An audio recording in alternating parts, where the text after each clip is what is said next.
결국은 우리가 국내에 머무르는 달러가 매우 줄어들고 있다는 게 큰 거고, 무역을 해서 벌어들인 돈들도 한국에 잘 안 들어오고 있는 상황, 그런 게 있고요. 네. 굳이 원화가 약하다는 이유로 네. 현재 주식시장의 강세를 폄하할 이유는 없다.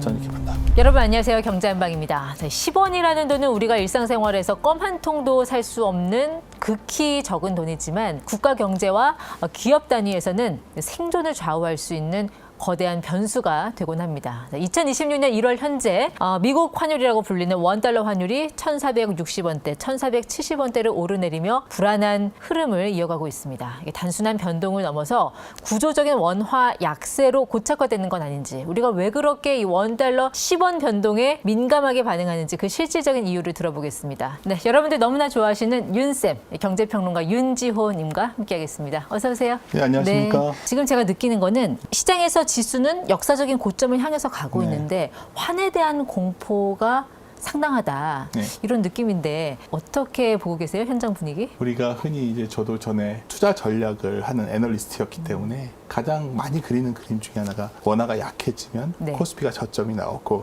원화가 강해지면서 코스피가 좋아진다. 왜냐하면 다시 달러를 많이 벌어들여 가지고 한국에 달러가 많아져 가지고 원화가 강해진다. 뭐 이런 논리였는데, 이미 제가 먼저 드리고 싶은 말씀은 원화가 약하다는 게 좋은 건 아니겠지만 네. 위기가 아니라고 보는 이유가 있어요. 이미 한국은 무역으로 인한 달러보다는 이 투자로 인한 규모가 더 커져 있어요. 해외로 나가 있는 네. 소위 그 자본이죠. 그래서 우리가 전 세계로 놓고 보면 IMF가 왔던 거는 우리가 아예 자산이 없었기 때문이었지만 지금은 사실 해외 자산이 얼마나 많습니까? 네. 기업들도 해외에 온갖 자산이 다 있잖아요. 개인들은 해외 주식 갖고 있고. 네, 그렇죠. 잘한 거죠. 정부에서 서학개미 갖고 뭐라고 그러든 저는 동의할 수 없고요. 전 달러 벌러 간 사람들이죠. 중동에 옛날에 투자하러 갔듯이. 그렇죠. 오일머니. 오일머니 네. 하러 갔듯이 동일한 건데, 문제는 근데 왜 그러면 원화가 이렇게 약할까? 가장 큰 이유는 그래도 일단은 미국과 한국의 성장률 차이 때문이에요. 미국이 더 성장이 좋거든요. 그러니까 아무래도 그 차이만큼 한국의 원화가 약한 부분이 네. 있고요. 하지만 최근 들어 원화 약세는 사실 작년 10월 1일에 일본에서 굉장히 인기 좋은 총리가 있죠. 다카이치 총리가 됐는데 확실히 엔화가 약해지고 있어요. 근데 엔화가 약해지는데 특히 이번에 2월에 조기 총선 얘기가 나와버렸어요. 네. 왜냐면 인기가 너무 좋으니까 지금. 근데 우리 다카이치 하면은 딱 떠오르는 게 어마어마하게 재정을 풀겠다는 게 나오지 않습니까? 그러다 보니까 뭔가 엔화와 동조화되는 원화가 덩달아 약세로 가고 있다 네. 좀 보고 있어요. 그래서 제가 드리고 싶은 요지는 뭐 원화 약세가 좋은 거냐 나쁜 거냐 그렇게 판단을 선악으로 확실히 나눌 수는 없지만, 사실 원화 약세가 우리가 위기 상황이기 때문에 나온 거라고는 동의할 수 없고요. 어떻게 보면 성장률 차이라는 어떤 펀더멘탈한 차이도 있지만 네. 동시에 엔화와 연동되는 한국의 어떤 경제적 특징, 이것들이 가미되다 보니 네. 최근 들어 원화가 좀 약해진 것이 아닐까. 근데 미국의 그 베선트 재무장관이 지금 원화 약세는 이 한국 경제 여건과 안 맞다. 네. 사실상 구두 개입을 했거든요. 네. 네. 그럼 미국도 우리의 환을 좀 위험하게 보고 있다는 거 아닙니까? 이게 역설적으로 원화가 약하니까 한국의 기업은 만세 부르고 있는 그렇죠. 거예요. 수출이 잘 되니? 수출 기업들은 이제 어마어마하게 실적이 좋아지겠죠. 특히 작년 1분기를 생각해 보십시오. 1분기에 계엄 때문에 굉장히 경제 심리도 위축되어 있었고, 또 하나 미국의 트럼프 집권 이후에 관세에 대한 우려 때문에 사실 1분기에 수출 데이터 엉망이었었거든요. 근데 기저효과가 있잖아요. 네. 올해 1분기 엄청 좋아지지 않겠어요? 거기다 원화도 약해요. 가격 경쟁력이 있어요. 그러다 보니까 제가 봤을 때는 오히려 이런 부분들이 이번 4월에 한국 기업들의 실적에 어쩌면 굉장히 탁월한 성적표를 가져올 것 같고, 네. 그렇기 때문에 최근에 한국 증시가 더더욱 불타오르는 근거 있는 상승이라는 얘기가 나온 배경이 사실 네. 환과도 연동되어 있는 겁니다. 아. 많은 분들이 이거 갖다가 위기 상황으로 얘기를 하지만, 물론 이런 건 있어요. 한국이 원화가 과거에 비해 체력이 약해진 거냐? 그건 사실이에요. 어디가 약해진 거냐? 내수가 약해진 거죠. 수출 기업은 매우 좋아지고 있는 네. 거죠. 온도차가 심해지고, 잘 사는 사람들은 더 돈을 벌고 있고, 어려운 사람은 더 어려워지고 있고. 그러니까 말씀하신 것처럼 기업들도 계속 해외 달러 투자를 해야 되니까 그 달러를 풀지 않고 좀 쟁여두는 그런 경향도 그쵸. 있는 것 같고. 예. 그리고 어쨌든 달러 수급 요인을 사람들이 계속 얘기하다 보니까 이게 약간 정치적인 아젠다로 된 것 같아요. 그러니까 네. 아, 주식시장 그렇게 좋으면 뭐하냐. 이게 원화가 약한데. 뭐 일단은 한국의 미래 전망에 대한 비관적 시각이 깔려 있는 거죠. 네. 그래서 굳이 원화를 왜 갖고 가? 그 젊은 투자자들은 국내 증시보다는 그래도 미국 증시를 장기적으로 투자해야 된다 보는 것 같고, 또 많은 기업들도 어차피 미국에 돈을 많이 투자해야 되거든요. 근데 못 갖고 들어오는 거예요. 거기다 돈을 써야 되니까. 네. 그리고 예를 들어서 과거에는 수출 기업들이, 조선업이 돈을 많이 벌면 노동자들이 막 국내 달러를 많이 썼잖아요. 근데 요즘은 조선업소 가면 다 외국인 노동자입니까? 그런 식으로 네. 하나하나 다 떼어내서 보다 보면 확실히 달러가 국내에 머무는 달러가 적어진 거죠. 근데 이제 그 정도로는 이해가 가요. 근데 이제 일각에서 아까 정치적 아젠다라고 말씀하셨으니까, 약간 정치적 아젠다로 나오는 논리는 뭐냐면, 돈을 많이 풀었기 때문에 화폐 가치가 떨어진 거야. 그러려면 사실 그게 구매력 평가설이라는 건데, 그러기 위해서는 결국 인플레가 나야지 그게 말이 되는 거거든요. 그러니까 예를 들어서 이런 거예요. 지금 상태는 뭐냐면, 우리 고등학교 사회 교과서부터 배우는 게 MV는 PY라고 이런 게 있어요. 네. 그 M은 화폐고, V는 유통 속도라는 거고, P는 물가고, Y는 경기예요. 네. 소위 그 실물 경제, Y나 물가는 그대로 있는데 만약 물가가, 돈이 풀리면 사실 이게 인플레가 나려면 사람들이 거래를 많이 해야 돼. 근데 지금은 그런 일이 별로 없어요. 돈이 되게 막 거래가 된다기보다, 유통 속도가 늘기보다는 네. 그냥 쟁여놓고 있는 것 같아요. 그러다 보니까 사실 엄밀히 말하면 지금 이러한 문제들이 소위 돈이 많이 풀려서 화폐 가치가 떨어졌다, 이건 네. 적절하지 않은 것 같고요. 결론적으로 말씀드리면 원화가 약해진 것이 뭐 긍정해지거나 볼 수는 없겠지만, 확실히 득이 되는 수출 기업들이 있고, 또 우리가 달러가 부족해서 위기 상황으로 갈 가능성은 매우 낮습니다. 그래서 아마 벨센트 장관도 네.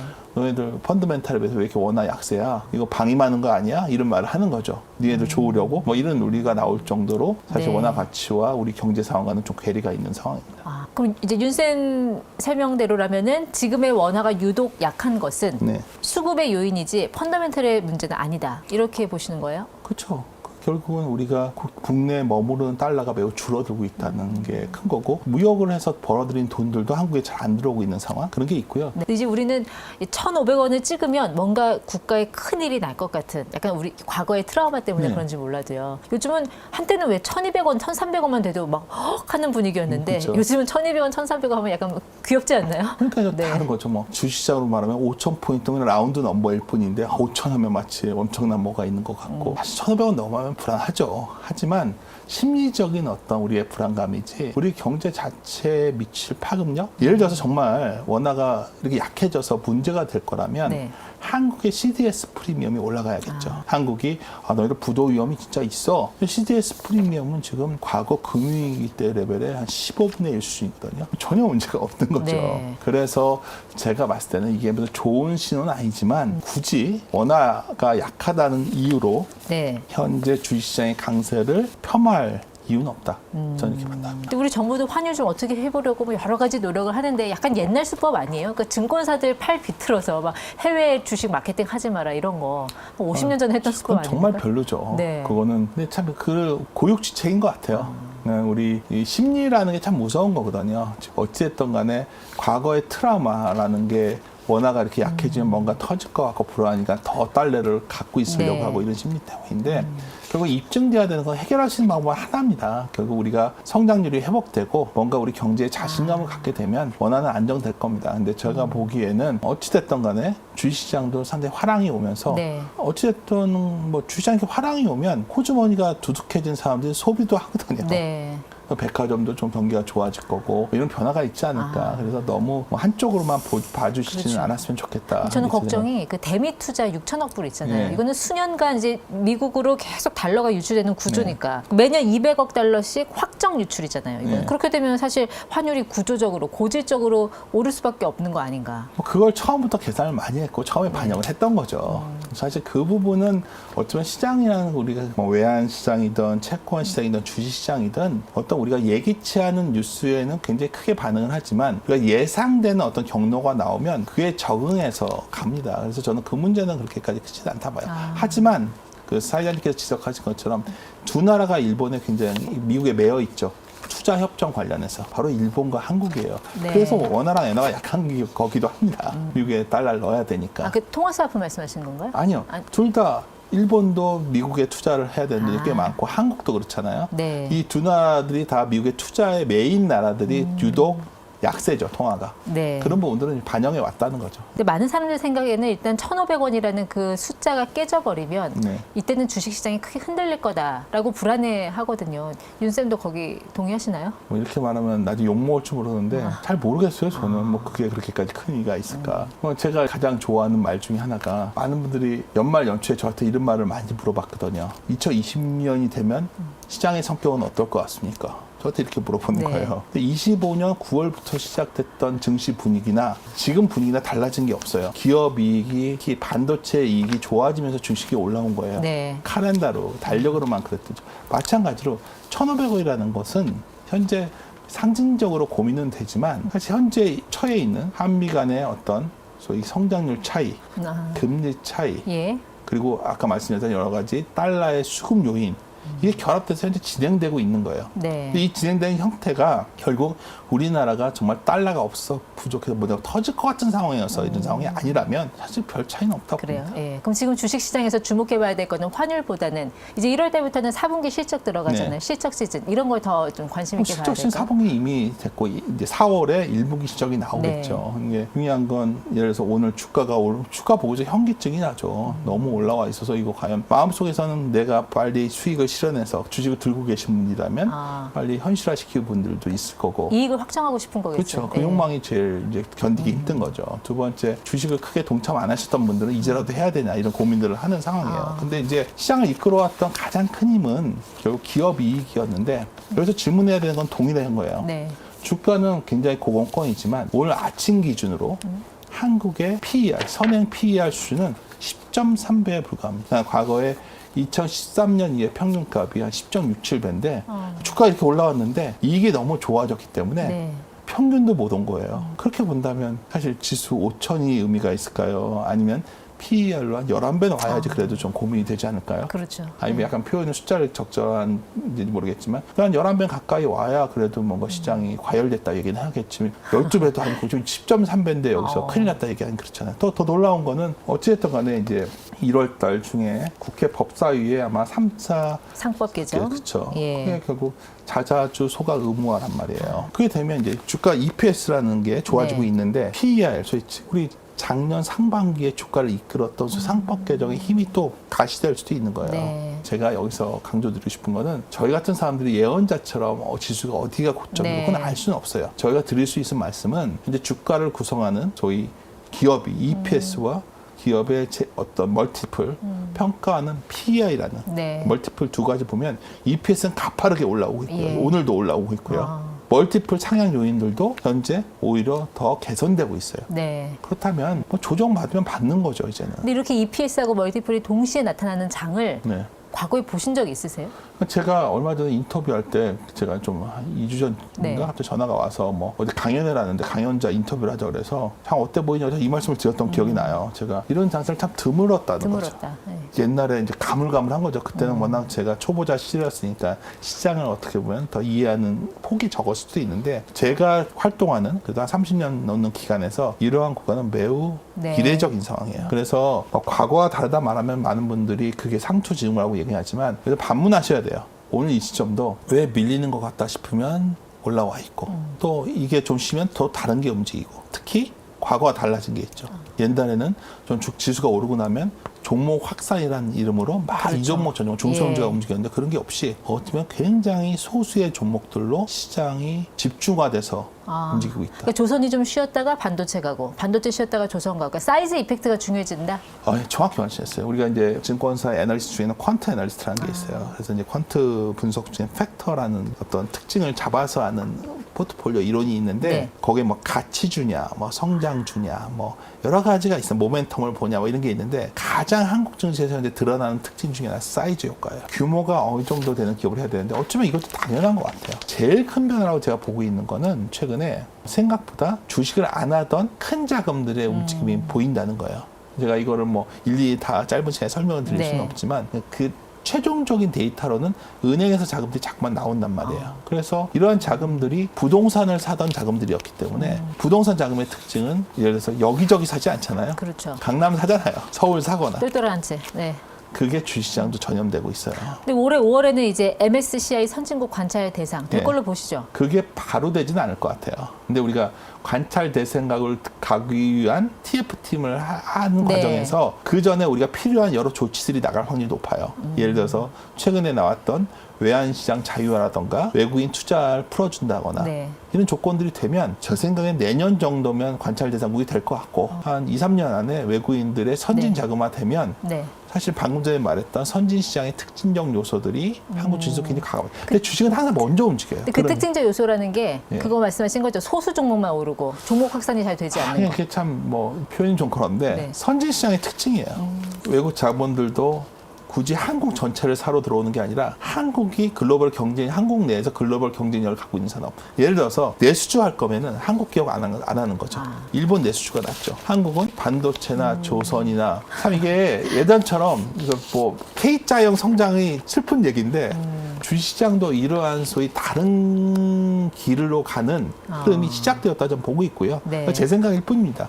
그래서 갈수록 그러한 종목들에 대한 주식들은 퇴장될 확률이 높다. 그러니까 보유한 자의 영역을 그러니까 주식을 사서 한국 증시에서 매매 트레이딩을 해야 된다 생각했는데 그렇죠. 예. 보유자의 영역들이 커지고 있다는 거죠. 그게 현재 시장에 굉장히 강하게 올라오는. 그러니까 단기는 이제 모멘텀 플레이를 하지만 네. 앞으로는 좀 장기적으로는 정성 분석 쪽이 더 세질 거다 이렇게 보시는 그렇죠. 거예요. 정확한 예. 표현이신데 뭐 예를 들어서 이런 거죠. 뭐 경영자도 매우 중요하죠. 그래서 최근에 뭐 증권업을 예를 들어도 네.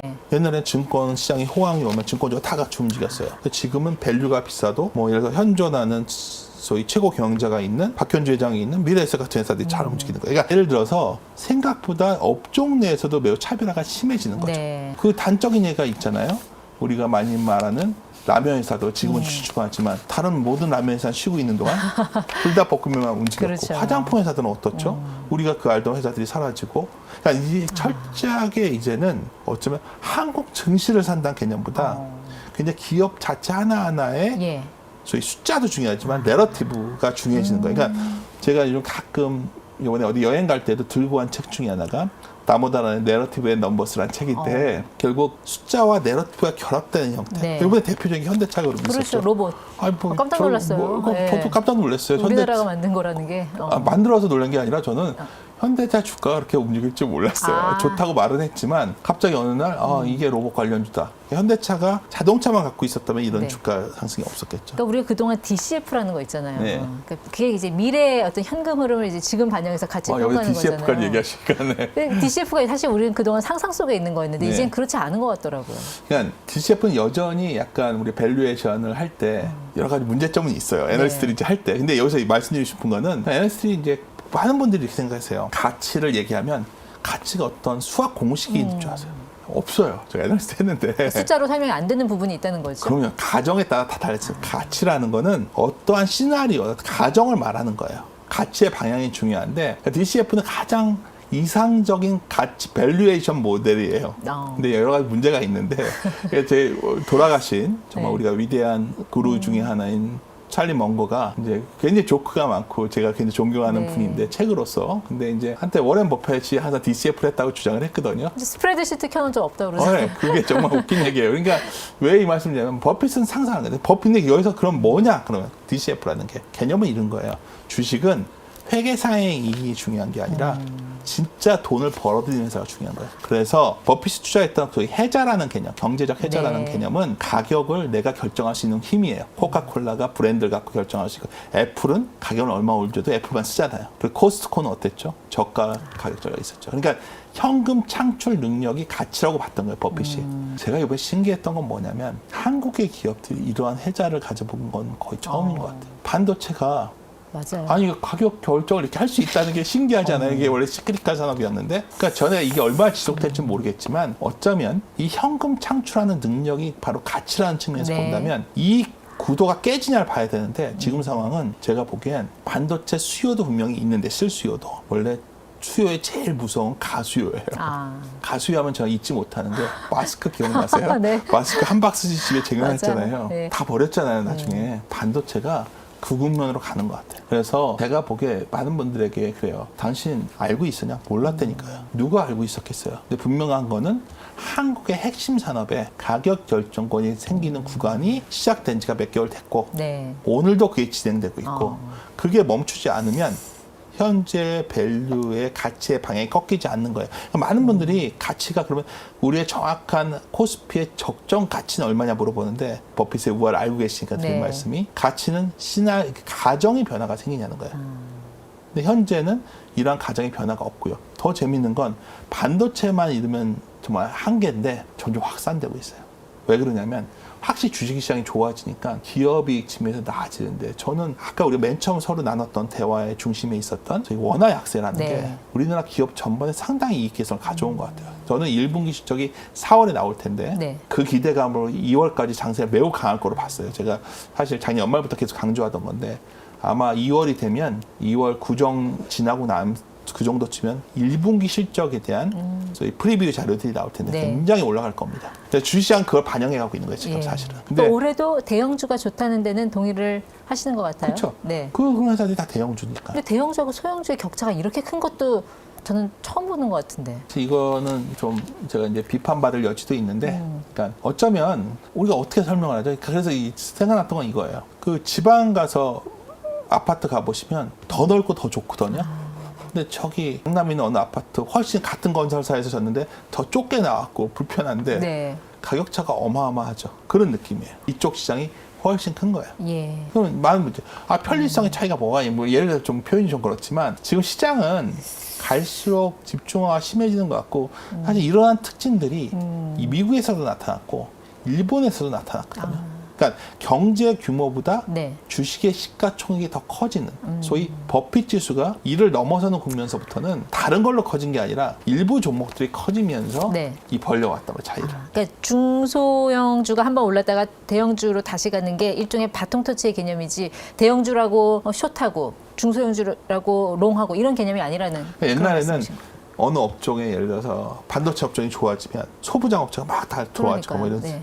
근데 지금 밸류에이션 비교를 해보자고요. 반도체 제일 싼 건 삼성, SK 하이닉스고요. 그 다음에 삼성전자고요. 나머지 소부장 업체는 다 비싸요. 벌어들이는 파이 자체가 다른 거죠. 그런 시각에서 바라보셔야 되는 거예요. 네. 과거처럼 비슷한 업종이니까 주가가 비슷하게 움직일 것이고 이런 시각은 어떻게 보면 우리 증시가 굉장히 후진적일 때 통하는 논리고 지금처럼 상법 개정으로 주식에 대한 주주가치에 대한 환원이 중시되는 시대에 왔고 또 기업이익이 글로벌화되어 있는 상황에서 사실 그러한 접근은 적절하지 않다 판단하고 있습니다. 그럼 올해도 전자 닉스로 가는 겁니까? 아니, 전자 닉스도 있고 현대차 그룹도 있고 조선도 있고. 조선도 있고 그 뭐 증권회사들도 있고 대형 증권사도 있고 그 내에서 뭔가 좀 개선되는 여지가 있는 것들. 네. 사실 이러한 장이 좀 낯설 수가 있는데 저는 이게 어쩌면 한국 증시가 좀 질적 변화의 과정에 들어가선 것이 아닐까. 그래서 제가 좋아하는 표현이 있어요. 그 다윈의 진화론을 많이 빗대어서 말씀을 자주 드렸어요. 최근에. 굉장히 제가 스스로도 살면서 모토로 삼는 건데 머리 좋다고 살아나는 것도 강하다고 살아나는 것도 아니고 적응해야 살아야 적응해야 돼. 이 환경에 적응하셔야 돼, 투자자는. 그러니까